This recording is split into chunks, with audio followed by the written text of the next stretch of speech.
जय गुरु जी। संगत जी, गुरु जी महाराज सबसे बड़ी ब्लेसिंग हमें सत्संग के रूप में देके गए। और आजकल आप देख रहे होंगे हर घर में गुरु जी का सत्संग हो रहा है। पर कई ऐसी नई संगत हैं जिनके मैसेज आते हैं कि क्या गुरु जी महाराज केवल अमीरों के गुरु हैं। क्योंकि सोशल मीडिया पे जो हम गुरु जी महाराज के सत्संग की वीडियो देखते हैं जिनमें इतने लेविश तरीके से हैवी डेकोरेशन करके शादी पार्टी फंक्शन की तरह सत्संग किए जा रहे हैं, तो क्या हम मिडिल क्लास या एवरेज लोग तो कभी ऐसा सत्संग अफोर्ड कर ही नहीं पाएंगे, तो सत्संग की सोच भी नहीं सकते हैं। संगत जी, ऐसा बिल्कुल नहीं है। हमारे गुरुजी महाराज के लिए सारी संगत बराबर है। सत्संग की जो रूपरेखा गुरुजी ने अपने टाइम में तय करी थी, मैं समझ सकती हूँ कि वो धीरे धीरे खोती जा रही है। वो जिस सादगी से सत्संग करवाया करते थे उसमें ना कोई हैवी डेकोरेशन होती थी, ना ही किसी प्रकार का कोई दिखावा होता था। 2 घंटे बस गुरुवाणी चलती थी। संगत आके पिन ड्रॉप साइलेंस होके वहाँ गुरुजी के चरणों में बस बैठ जाया करती थी। पर आजकल शादी पार्टी फंक्शन की तरह सत्संग किए जा रहे हैं, जो कि बिल्कुल गलत है। संगत जी, गुरुजी तो खुद कहा करते, तुम ज़्यादा संगत को भी नहीं बुला सकते हो तो घर के फैमिली मेम्बर ही मिलके और वो 2 घंटे गुरुवाणी चला के, ज़्यादा भी नहीं तो आलू की सब्जी ही बना लिया करो। उसे तो हर कोई बंदा अफोर्ड कर सकता है। संगत जी, तो आप सोचिए, हमारे गुरुजी महाराज ने बिल्कुल नहीं कहा कि आप कोई ऐसी हैवी डेकोरेशन करें या आप कोई दिखावे में रहें। गुरुजी तो बहुत सिंप्लिसिटी से सत्संग करवाते थे। तो आप भी अपने घर में गुरुजी महाराज का सत्संग बहुत ही सादे तरीके से कर सकते हैं। दूसरी बात संगत जी, गुरुजी महाराज जब भी कोई संगत आती थी तो उससे पहले ही संगत को कह दिया करते थे, इनानू कहो कि अपने मोबाइल अपनी गड्डी में छड़ के आएँ। क्योंकि सत्संग में जब हम मोबाइल लेके बैठते हैं तो उसकी जो नेगेटिव वाइब्रेशन है गुरुजी की ब्लेसिंग हम तक पहुंचने नहीं देती है। पर आजकल सत्संग में देखा गया है, लोग जाते हैं और जाते ही वीडियो बनाने शुरू कर देते हैं, फ़ोटो खींचनी शुरू कर देते हैं। जब हम गुरुजी महाराज के बताए हुए वचनों पे ही नहीं चलेंगे तो क्या हमें ब्लेसिंग मिलेगी। आप इतने पैसे भी खर्च करते हैं, टाइम भी निकालते हैं, सब कुछ गुरुजी की ब्लेसिंग पाने के लिए करते हैं, पर गुरुजी के बताए हुए वचनों पे नहीं चलना है। संगत जी सोचिए, हम सोचते हैं कि हमें ये पसंद है, हम ये कर लें, तो जितनी भी जो गुरुजी महाराज ने रूपरेखा तैयार करी उसमें ऐड ऑन होता ही चला जा रहा है। सत्संग की जो ओरिजिनलिटी सादगी दिन पे दिन खोती जा रही है। संगत जी, इस बात को समझें, गुरुजी महाराज ये सत्संग संगत को ब्लेस करने के लिए करके गए हैं, ना कि उसे हम ऐसे सोशलाइजेशन या कोई पार्टी फंक्शन की तरह बनाएं। उस 2 घंटे में हमें केवल गुरुवाणी सुननी है। संगत अपनी पसंद के भजन लगा रही हैं, बिल्कुल गलत है। गुरुजी तो व्याख्या वाले शब्द चलाया करते थे, क्योंकि गुरुजी महाराज ने कभी प्रवचन तो दिए नहीं, पर उसी व्याख्या से संगत को जीवन जीने का ढंग सिखाया करते थे। और वो 2 घंटे में केवल आपको गुरुजी की तरफ ही ध्यान रखना है। अगर आप ये देखने लग गए कौन संगत आई है, कौन गई है, किसने क्या पहना है, कौन क्या कर रहा है, तो संगत जी हम ब्लेसिंग नहीं पा सकते। आप टाइम निकाल के पैसे खर्च करके गुरुजी के सत्संग में जाते हैं, पर कुछ जो ब्लेसिंग हमें मिलनी चाहिए वो हम ले भी पाते हैं? बिल्कुल भी नहीं। संगत जी, अगर हमारा ध्यान उस वक्त गुरुजी के चरणों में नहीं है, जो 2 घंटे गुरुवाणी चलती है उसे ध्यान से सुनिए। और उस गुरुवाणी में जैसे कुछ भी शब्द व्याख्या वाले चल रहे हैं हम इमेजिन करते हैं, और संगत जी उसी में जब हमारी इमेजिनेशन में गुरुजी आ जाते हैं तो समझे हमारा ध्यान गुरुजी के चरणों में ही है। गुरुजी कहा करते, सत्संग के बाद लंगर करने के बाद सीधा अपने घर जाएं, यहाँ नहीं रुकना है।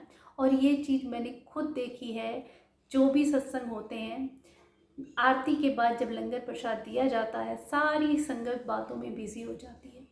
कौन क्या कैसे, पता नहीं क्या क्या उनके पर्सनल सोशलाइजेशन चलती रहती है। गुरुजी महाराज उस वक्त भी साक्षात गद्दी पे बैठे होते हैं। संगत जी, अगर वो हमें ब्लेस करने नहीं आएंगे उस वक्त संगत उनकी ही बात नहीं सुनेगी और यही नहीं देखेगी कि गुरुजी गद्दी पे हैं। लंगर प्रसाद के बाद सीधा हमें अपने घर जाना है। गुरुजी खुद कहा करते कि लंगर खान दे बाद सीधे अपने घर जाया करो।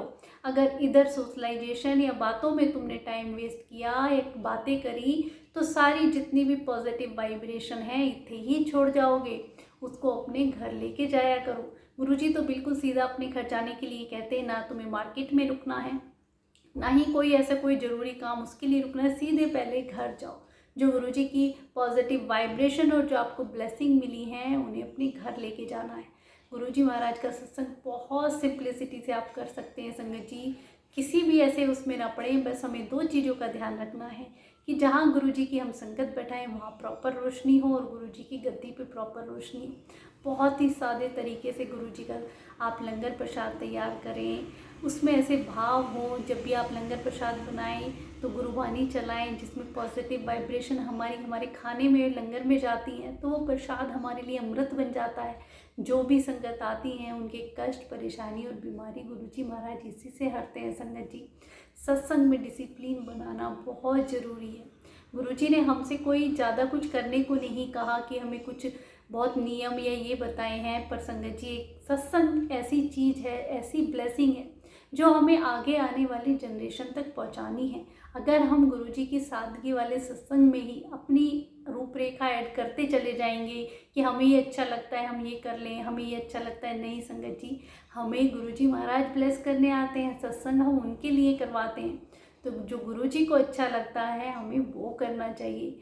आप सत्संग बहुत सिंप्लिसिटी से करें। जो भी संगत इतनी हैवी डेकोरेशन या लेविश तरीके से कराती है उन सब से हाथ जोड़ के विनती है, मैं मानती हूँ कि आपका भाव है, आपका समर्पण है, पर थोड़ा सा अगर हम इस चीज़ को कम करेंगे तो जो नई संगत जुड़ रही है वो ऐसे विचार मन में नहीं लाएंगी कि गुरुजी महाराज केवल अमीरों के गुरु हैं। हमारे गुरुजी भगवान तो सारी सृष्टि के रचयिता हैं, उनके लिए तो उनके सारे बच्चे बराबर हैं संगत जी।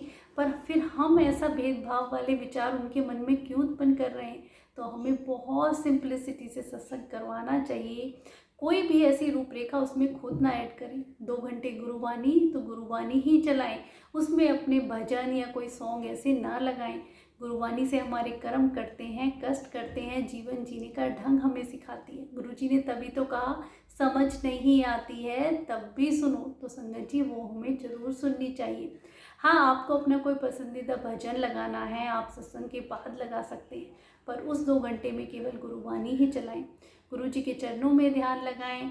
कितनी ऐसी संगत है, इतनी दूर दूर से आते हैं, असली जो गुरुजी की ब्लेसिंग है संगत जी उसको वहाँ पे बातों में या मोबाइल फ़ोन देख के ना गवा दें, क्योंकि वो पल इतना कीमती होता है जिस वक्त गुरुजी महाराज हमें सब कुछ देने के लिए बैठे होते हैं, पर हम अपनी कुछ नासमझी की वजह से उसे खो देते हैं और इतनी टाइम निकाल के पैसे खर्च करके जाते भी हैं और हमें कुछ नहीं मिल पाता है। तो गुरुजी महाराज के ध्यान में 2 घंटे बैठें, इधर उधर अपना ध्यान ना लगाएं। सत्संग बहुत सिंप्लिसिटी से, सिंपल गुरुजी का एक आसन हो, गुरुजी का स्वरूप हो, 2 घंटे गुरुवाणी चले और गुरुजी में ध्यान हो संगत जी। बाकी किसी भी ऐसे हमें चक्रों में नहीं पड़ना है कि ये करना है ये नहीं करना। जितना इन नियमों में और वहमों में हम पढ़ते हैं उतने इनमें उलझते चले जाते हैं। तभी तो गुरुजी ने इन सब से हमें दूर रखा है। हमारा कनेक्शन हमारे भगवान के साथ होना चाहिए, उनसे हमें डरना नहीं है, प्यार करना है। जितना आप गुरुजी को दिल से मानेंगे, प्यार करेंगे, तो वो आपको हर ब्लेसिंग जो आप जीवन में चाहते हैं सब कुछ देते हैं। अनंतम शुक्राना गुरुपा, अनंतम शुक्राना।